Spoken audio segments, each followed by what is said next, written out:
Bonjour à tous, on se retrouve pour une nouvelle vidéo sur la chaîne Texamas, cette fois-ci pour un test des Ryzen 7000 et en particulier le Ryzen 7000 7600X qui est du coup celui d'entrée de gamme. C'est un Seeker 12 threads pour information de la famille des Ryzen 5. Et du coup, normalement, quand vous regardez cette vidéo, les Ryzen 7000 sont sortis et disponibles ainsi que les cartes mères. On parlera d'ailleurs en fin de vidéo des prix réels. Mais pour information, le prix annoncé par AMD pour le 7600X est de 369 €, ce qui est un petit peu plus cher que le 5600X, donc on va voir si c'est justifié. Au passage, j'aimerais d'ailleurs remercier Infomax qui a rendu ce test possible parce qu'ils ont fourni le PC de test avec notamment le 7600X qu'il y a dedans.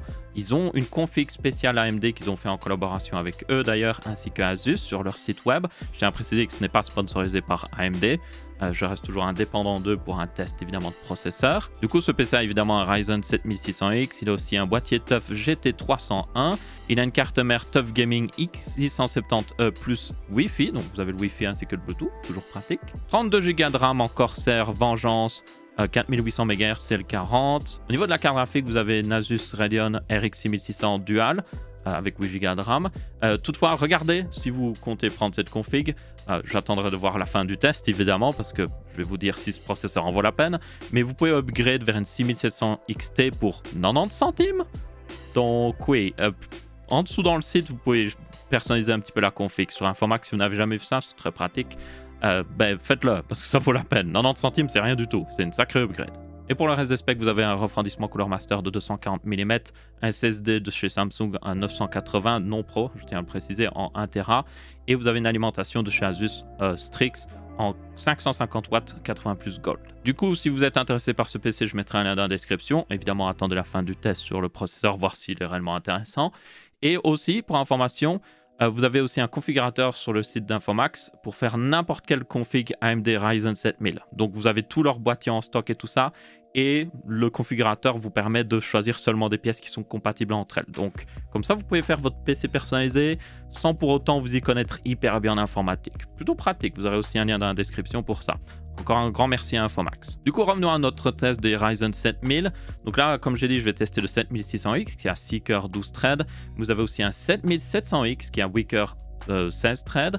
Vous avez un 7900X qui a 12 cœurs, 24 threads, ainsi qu'évidemment le plus gros, le 7950X qui a lui 16 cœurs et 32 threads. Tous ces processeurs semblent être similaires à la génération 5000, mais nous sommes évidemment sur une nouvelle architecture qui est Zen 4, qui apporte pas mal de nouveautés, ainsi qu'une assez grosse augmentation de la fréquence. C'est certainement dû au fait que AMD est un petit peu plus raffiné, le design, mais aussi passe à un nouveau processus de gravure pour information. Donc les processeurs sont un petit peu plus efficaces. Maintenant, vous pouvez dépasser sans problème les 5 GHz avec ces processeurs. D'ailleurs, même le 7950X est capable d'atteindre les 5,7 GHz sans boost. Et genre, il atteint réellement. C'est pas genre, oh, une fois de temps en temps dans des conditions très spécifiques. Non. Très souvent, il peut l'atteindre si un seul cœur est utilisé à la fois. Donc, c'est plutôt impressionnant l'augmentation ici de fréquence qu'ils ont réussi à faire. Toutefois, je tiens à le préciser, cette augmentation de fréquence et de performance vient aussi avec une augmentation de la consommation. On verra ça un petit peu après. Un autre changement assez important avec ces Ryzen 7000, c'est que nous passons au socket AM5. Et ce socket AM5 aussi maintenant a déplacé les pins du processeur sur la carte mère. Donc comme exactement fait Intel avec leur processeur à eux. Ça veut dire que les cartes mères vont en réalité coûter un petit peu plus cher, faut le savoir. Mais en échange, vous aurez moins de problèmes d'avoir un CPU qui arrive avec des pins pliés. Parce que les cartes mères sont bien mieux protégées évidemment que les processeurs. Donc ça, je pense que c'est une bonne nouvelle d'un point de vue, on va dire, remplacement de pièces et tout ça. Même si pour les constructeurs de cartes mères, par contre, pour eux, ça veut dire des mauvaises nouvelles parce que c'est eux qui vont se choper les pins pliés maintenant et devoir remplacer des cartes mères et tout. Mais bon, je suppose que AMD n'en a pas grand chose à faire de ça. Et puis de toute façon, Intel le faisait déjà. Bref, dans tous les cas, qui dit nouveau socket aussi dit forcément il faudra changer de carte mère. Vous ne pouvez pas utiliser une des anciennes cartes mères évidemment pour utiliser un Ryzen 7000. Maintenant, AMD promet de continuer de supporter ce socket et ils l'ont déjà prouvé. Vous pouvez avoir une vieille carte mère en X370. Vous pouvez toujours mettre un processeur Ryzen 5000 dedans si vous mettez à jour le BIOS. Et ça, ils l'ont respecté. Donc, en toute logique, s'ils continuent de respecter de la même manière, cette carte mère devrait durer au moins 3-4 générations de processeurs, ce qui est plutôt une bonne nouvelle. Maintenant, il y a d'autres nouveautés au niveau des cartes mères. Alors, je ferai une vidéo spéciale carte mère où je vais unboxer, vous montrer les différences physiques, vous montrer aussi les nouveautés, parce qu'il y a des nouveautés assez intéressantes. Mais du coup, ça, ce sera dans 2 jours. Pour résumer très vite fait, vous aurez 4 chipsets avec, en tout cas, la génération 600, plutôt des Ryzen 7000. Vous aurez le chipset X670E, le X670 non E, le X, non, pas le X, le B650E et le B650 tout court. Et quelle est la différence entre tout cela? Basiquement, si vous avez un E, ça veut dire que ça supporte le PCI Express 5.0. Si vous n'avez pas le E, vous n'avez pas de PCI Express 5.0. Toutefois, toutes ces cartes mères supportent seulement, et je dis bien seulement, de la DDR5. Donc oui, pas de DDR4 pour ceux qui voulaient économiser un petit peu ici. Et ça peut être dommage au niveau de la facture. Vous allez le voir après quand on parlera un peu plus de la conclusion et quand on regardera les prix justement du marché. Maintenant, parlons performance. Et je rappelle, comme d'habitude, que les tests de performance sont conduits en 1080p avec une RTX 3080 Ti ici. Donc on essaie d'avoir la carte graphique la plus haut de gamme possible pour forcer les différences entre les CPU. Aussi, on réduit la résolution pour que le GPU ait moins de travail à faire. Donc je tiens vraiment déjà à le préciser une chose ici. Les tests CPU sont faits pour montrer les différences, donc c'est pas forcément le plus réaliste. Après, c'est toujours intéressant parce que dans le futur, quand il y aura des meilleures cartes graphiques, si vous avez toujours ce processeur, ça vous permettra de voir lequel est un peu plus future-proof. Maintenant, à prendre encore une fois avec des pincettes parce que si vous jouez en 1440p ou en 4K, honnêtement, il n'y a pas beaucoup de différence entre tous ces processeurs. Mais bon, qu'est-ce que ça donne au niveau performance? Je l'ai comparé au 5600X, forcément, c'est celui qui techniquement remplace, et ainsi que le 12600K, qui est le processeur que je recommande le plus à l'heure actuelle, parce que selon moi, c'est juste une très bonne valeur. Et du coup, qu'est-ce que ça donne dans les performances dans les jeux? Le 7600X est indiqué à 100% ici. Vous pouvez voir que le 5600X atteint seulement 87% de sa puissance dans la sélection de jeux que j'ai fait ici. Vous avez un petit peu des jeux e-sport, mais aussi des jeux un petit peu plus lourds, je tiens à le préciser. Dans les jeux e-sport, vous verriez plus de différence parce que vous êtes plus limité par le CPU souvent.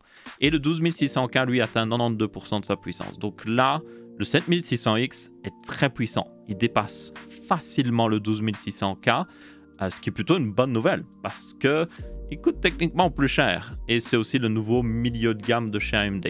Donc là, AMD a fait un très bon travail parce qu'ils arrivent même à dépasser dans les jeux vidéo. Maintenant, on a évidemment les tâches un petit peu plus professionnelles. Alors là, je n'ai pas eu le temps de faire plus de tests au niveau tâches professionnelles. Aussi, les tâches professionnelles, selon moi, c'est plus intéressant de montrer pour chaque logiciel. Dans les jeux, tout le monde joue à plusieurs jeux, donc ça sert à rien de montrer un jeu en particulier. Mais les tâches professionnelles, peut-être que vous utilisez seulement Photoshop ou seulement, je sais pas moi, un programme de rendu 3D. Donc là, je vous invite à aller voir, si vous êtes intéressé et que vous avez ce cas d'utilisation, allez voir un benchmark pour ce logiciel en particulier. Mais moi, j'ai testé dans Cinebench, qui est basé sur Cinema 4D, donc c'est techniquement un programme de rendu 3D. Et pour information, le 7600X a atteint plus de 15 000 points. Le 5600X a dépassé, enfin, était pratiquement à 11 000 points. Et vous avez du coup le 12600K qui lui était à 17 000 points. Donc là, Intel a toujours un avantage. Mais en réalité, il faut savoir que cet avantage est dû au fait que Intel, je rappelle, utilise des cœurs de haute efficacité énergétique en plus des cœurs de haute performance. Donc en vrai, le 12600K n'est pas un 6 cœurs. Le 12600K est un 10 cœurs. Donc c'est pour ça qu'il a ce petit avantage. Maintenant, la différence n'est pas hyper importante comme vous pouvez voir. Donc ça montre que AMD a quand même des cœurs plus puissants. Mais bon, si vous êtes juste intéressé par la puissance brute de rendu, le 12600K reste meilleur techniquement. Donc ça, c'était les performances du CPU. Maintenant, il y a une autre chose où il faut tester les performances, c'est le GPU. Vous me dire, quel GPU? Mais tous les Ryzen 7000 maintenant ont un GPU intégré, tout comme le fait Intel. Toutefois, ce GPU, alors j'ai pas eu le temps de le tester, je vais être honnête, et puis j'ai regardé un seul benchmark en ligne, et ça voulait tout dire. En fait, ce GPU intégré n'est pas hyper puissant. Il est puissant, mais n'est pas hyper puissant. Pour information, il est moins puissant que les Ryzen 5700G, qui sont des APU spéciales, avec processeur et carte graphique intégrée, et même le 5400G. Donc en gros, c'est plus pour dépanner. C'est pas un chipset graphique qui va vous permettre de jouer à des jeux même AAA en baissant les graphiques. Non, c'est plus vraiment des petits jeux et tout ça. Donc c'est pour quelqu'un qui voudrait faire de la bureautique avec un de ses processeurs et qui du coup n'aura pas besoin comme ça d'acheter une carte graphique dédiée à côté. Donc si vous êtes dans ce cas-là, tant mieux, c'est directement intégré au processeur. Mais pour ceux qui espéraient faire quelque chose un peu plus avec, oui, n'espérez pas trop de puissance. Maintenant, parlons un petit peu consommation ainsi que chauffe. Alors, je n'ai pas d'outil professionnel pour calculer la consommation. Donc là, je prends des chiffres que j'ai pu voir dans d'autres tests en ligne de personnes qui ont des bien meilleurs outils que moi. Et du coup, le 7600X, en réalité, consomme pas mal d'électricité. Surtout quand vous utilisez pleinement tous ces cœurs. Quand vous jouez juste à un jeu, ça peut encore aller. Mais quand vous allez utiliser tous les cœurs, il est capable d'atteindre la consommation d'un 12600K. Donc, c'est-à-dire facilement plus de 100 watts, 120 watts quand il booste à fond sur tous les cœurs dans une tâche, par exemple, professionnelle. Donc là, on voit que AMD a sacrifié clairement la consommation pour gagner des performances, pour redépasser Intel. Après, AMD avait une certaine avance au niveau efficacité énergétique, donc il pouvait clairement se le permettre. Maintenant, forcément, qui dit consommation augmentée, dit un petit peu plus de chauffe. Alors là, c'est un peu particulier. Tous les processeurs AMD de la génération 7000, ou en tout cas ceux qui utilisent Zen 4, vous allez le voir chauffer énormément. Mais c'est dû au fait que AMD a designé les processeurs pour qu'ils atteignent leur maximum de température en permanence, parce que ils essayent de tirer le maximum de performance en fait. Ils ne sont jamais vraiment limités par la quantité d'électricité qu'ils peuvent consommer, ils sont juste limités par leur enveloppe thermique. Cette enveloppe thermique est à un maximum de 95 degrés, 95 degrés. AMD précise toutefois que si votre processeur fonctionne à cette température-là, il n'y a aucun problème. Ils ont designé le processeur pour qu'il soit à cette température-là, selon eux. Même du 24 heures sur 24, 7 jours sur 7. Personnellement, ça me fait un petit peu peur, mais bon, ça veut dire aussi que si vous parvenez à bien le refroidir, vous devriez avoir encore plus de performance. Ici, le 7600X que j'avais dépassait, oui, il atteignait les 90 degrés, même avec un 240 mm. Mais encore une fois, c'est parce qu'AMD l'a fait exprès. Ils le disent clairement. Donc, à voir aussi dans le futur, s'il y a des personnes qui vont délider le processeur, essayer d'améliorer ça pour voir s'il y a peut-être moyen d'améliorer. Mais bon, en attendant, ne soyez pas étonnés si vous voyez des Ryzen 7000 chauffer énormément. Maintenant, on va parler du plus important, et c'est le prix réel de ces processeurs, ainsi que les cartes mères, et le coût pour passer justement à un Ryzen 7000. Parce que le prix annoncé par AMD, maintenant, moi, j'y crois plus trop. Même chose avec Nvidia et tout ça. Quand ils annoncent des prix, moi, je suis en mode, ok, c'est génial, mais on verra le prix en vente sur le magasin. Et là, comme vous pouvez voir, alors LDLC, évidemment, est toujours le plus cher. Donc là, c'est l'exemple. Quel est le plus cher possible pour ces processeurs? Et visiblement, pour le 7600X, c'est 429 €. Et ça, c'est le plus cher. Normalement, le prix annoncé est de 360 €. À mon avis, en Allemagne, on pourra certainement l'avoir pas trop loin de ce prix-là. C'est un petit peu plus cher en France, pour info. Vous avez, du coup, sur Infomax, par contre, des prix qui sont déjà un peu plus bas. Donc, ces prix peuvent encore changer, je tiens à le préciser, parce que là, je regarde vraiment au moment où ça vient de sortir. Donc peut-être que si les gens ne les achètent pas et qu'il y a du stock qui commence à s'accumuler, les prix vont diminuer un petit peu. Mais bon, là vous avez 409 € pour le 7600X. Je suis sur leur configurateur où il n'y a rien de configuré, donc c'est vraiment le prix pour l'ajouter, quoi. Et le 7700X est à 549 €, le 7900X est à 750 € et le 7950X est à 950 €. Et ça va encore, parce que si vous regardez LDLC, c'est pire en fait. Donc, yep. On a déjà une sacrée augmentation. Et rien que si on parlait de ça, moi je vous dirais, ça va être déjà compliqué au niveau tarif. Mais en plus, vous devez regarder autre chose, les cartes mères forcément. Si vous n'avez pas de carte mère pour ces processeurs, ça va être compliqué.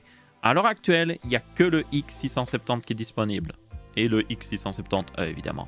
Du coup, vous avez que des cartes mères haut de gamme pratiquement qui sont disponibles pour ces processeurs. Là, si vous regardez, la moins chère ici sur LDLC est à 329 € et sur Infomax, la moins chère est à 389 €. Après, c'est une version E ici, donc c'est normal. Donc, yep. C'est des prix de cartes mères haut de gamme en fait. Pour un processeur midi haut de gamme ici qu'on a regardé. Donc là, si vous comptez quoi qu'il arrive le prendre, malgré tout ce que je vais dire après, attendez les cartes mères en B650. Elles seront beaucoup plus intéressantes au niveau prix certainement, et plus abordables sûrement, et elles seront plus logiques avec un 7600X. Parce que là, c'est plus des cartes mères si vous prenez les Ryzen 9 selon moi. Du coup, on en arrive à la conclusion. Selon ces prix, selon les performances, qu'est-ce que j'en conclus? Moi, j'en conclus que c'est des bons processeurs, mais le prix n'est juste pas bon en fait. même si on prend le prix indiqué par AMD de 360 €, c'est plus cher qu'un 12600K. Le 12600K n'est pas si loin que ça au niveau gaming. Oui, il est moins bon.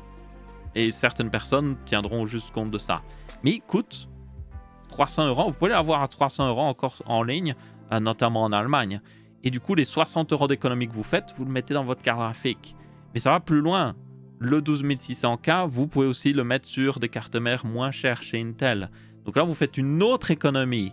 Et enfin, la dernière économie qu'il ne faut pas négliger, c'est que chez AMD, vous êtes forcé d'utiliser la DDR5, qui a un gain de performance, il faut quand même le préciser, mais qui coûte beaucoup plus cher que la DDR4. Elle va évidemment certainement baisser en prix grâce à la sortie de ces Ryzen, mais en attendant, vous allez payer beaucoup plus cher pour la même chose. Et donc, quand vous additionnez tous ces surcoûts, DDR5, carte mère plus chère, prix plus cher de base, franchement, prenez juste un 12600K. Et moi, je vois pas trop l'intérêt en fait ici.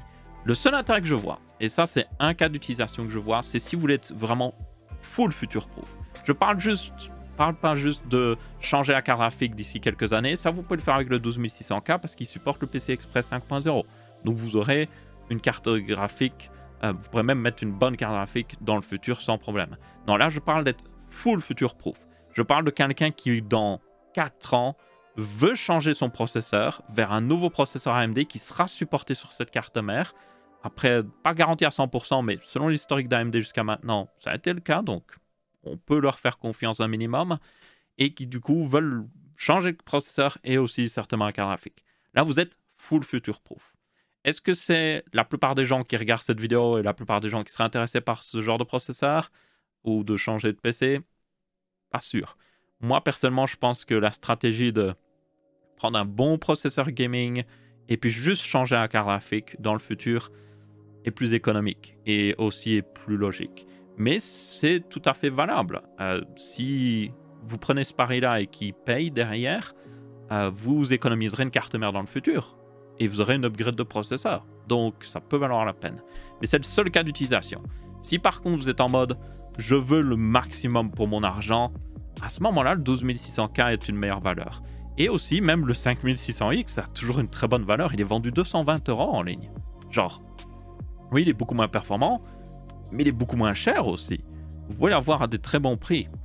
Et vous avez aussi les processeurs Intel non K qui peut être aussi très intéressant, notamment les autres Core i5 Seeker que vous pouvez justement, les 12400 notamment, même 12400F que vous pouvez avoir pour moins cher, même que des fois 200 €. Donc, yep. Quand je regarde à tout ça, moi je vois pas trop l'intérêt pour le 7600X en fait. Maintenant, pour les autres, les grands frères, 7900X notamment et 7950X, notamment celui-là, c'est devenu le top du top. Genre, c'est le meilleur processeur. Et pour certaines personnes, le meilleur, c'est le meilleur choix en fait. Donc si vous voulez vraiment le meilleur processeur d'un point de vue gaming, mais surtout tâches professionnelles, le 7950X serait un choix pas négligeable. Après, il coûte très cher selon moi. Le 7900X a un intérêt aussi. Et puis après, vous avez le 7700X qui n'a pas beaucoup d'intérêt. Ce qui est un petit peu stupide parce que c'est le processeur que j'ai choisi pour ma future config. Mais bon, c'est pas grave parce que j'ai pas besoin d'un 7900X personnellement. J'ai un 5950X dans mon PC. Il s'embête. Franchement, il fait rien la plupart du temps. Les programmes de rendu 3D maintenant supportent l'accélération GPU partout. J'enregistre mes vidéos avec le GPU, l'encodeur GPU intégré. Franchement, j'utilise presque plus mon processeur. Donc, je vous le dis, même si vous êtes un peu professionnel, 12600K ou alors le 7600X si vous voulez vraiment le full future proof, ça peut valoir la peine. Mais en attendant, moi, je trouve qu'il faut qu'il y ait une diminution de prix. Il faut une diminution de prix au niveau de la DDR5 et surtout l'arrivée des nouvelles cartes mères en B650 afin d'améliorer la situation. Parce que pour le moment, ça ne vaut pas la peine de les prendre. Donc, yep. Ça, c'est ma conclusion. Mon avis, évidemment, vous avez peut-être un avis différent. Que pensez-vous de ces nouveaux processeurs Ryzen 7000? Mettez-le dans les commentaires ou vous pouvez laisser un petit pouce bleu si vous avez apprécié ce test ou un pouce rouge si vous n'avez pas apprécié. On se retrouvera pour une prochaine vidéo. D'ailleurs, il y aura aussi une vidéo sur les nouveautés des cartes mères avec un unboxing aussi d'une carte mère. Je vais vous montrer tout ce qu'il y a de nouveau physiquement et tout ça. Donc, n'hésitez pas à vous abonner pour ne pas manquer. Ça sortira jeudi normalement. Et ben, c'est à peu près tout. Merci et on se revoit pour une prochaine vidéo. Ciao ciao.